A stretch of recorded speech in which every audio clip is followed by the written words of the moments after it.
तो कैसे हैं आप लोग। फिर से आपका स्वागत है एक नई वीडियो में। हमारा आज का टॉपिक है, अगर मान लीजिए कहीं आग लग जाता है तो वहाँ पर आंधियाँ चलने लगती है, हवाएं बहने लगती हैं, आखिर क्यों। तो इस टॉपिक को समझने से पहले हम लोग दो टॉपिक समझेंगे, तब जाकर हमें ये समझ में आएगा कि आखिर में आग लगने के बाद आंधियाँ या हवाएं चलने लगती है और कारण क्या होता है, उससे और अधिक घरें जल जाती है या वस्तुएं जल जाती है। ठीक है, तो पहला बात सुनिए। गर्मी के दिनों में हम लोगों ने देखा है कि जब हम लोग रूम में पंखा चलाते हैं तो पहले हमें गर्म हवाएं ऊपर से नीचे आती है तो हम लोग महसूस करते हैं। ठीक है, तो यानी हमारा पहला टॉपिक हुआ, जब हम लोग क्या करते हैं, गर्मी के दिनों में पंखा चलाते हैं तो बस पहले गर्म हवाएं आती है। कारण हो गया कि हवाएं गर्म होने के बाद हल्की हो जाती है और कहाँ चल जाती है, ऊपर।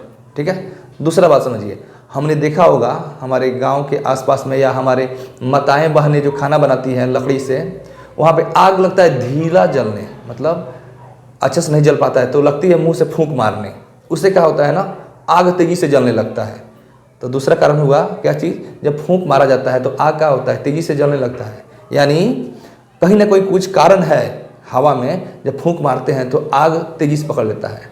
मेन उसका कारण है, आग को जलने के लिए ऑक्सीजन की ज़रूरत होती है। जब हम लोग फूंक से मारते हैं तो उसमें अत्यधिक मात्रा में क्या होता है, ऑक्सीजन होता है। तो ऑक्सीजन की सहायता से क्या होता है, अधिक तेज़ी से जलने लगता है। तो सेम प्रोसेस लागू होगा कहाँ पे, जहाँ पे आग पकड़ा हुआ है। वहाँ पे आग अगर मान लो कहीं पकड़ लिया है ना, तो वहाँ पे क्या होगा, सबसे पहले क्या होगा, ऑक्सीजन की सहायता से वहाँ की वस्तुएं जलने लगेगी। जब अधिक वस्तु जलेगी तो ऑक्सीजन की अधिक मतलब मात्रा उसको चाहिए जलने के लिए, तो उस मात्रा को पूरा करने के लिए जो बगल में ऑक्सीजन होता है ना, तेजी से क्या होता है, उस पूर्ति को पूरा करने के लिए वहाँ पर आता है। ठीक है, और दूसरा, जब वहाँ पर कोई वस्तु जल रही है तो आसपास की हवाएं भी क्या होता है, गर्म होकर ऊपर चली जाती है।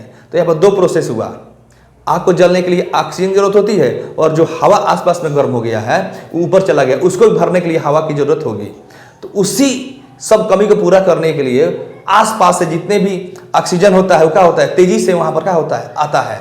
और वही तेजी हमें महसूस होता है कि कोई कहने लगता है क्या, आंधी बह रही है या हवा तेज चलने लगा। ठीक है, तो कारण क्या होता है, उस स्थान को जो रिक्त स्थान हो गया है, खाली स्थान हो गया है, जो बगल से हवाएं आएगी तेजी से तो लगता है क्या, आंधी का रूप ले लेता है या तूफान का।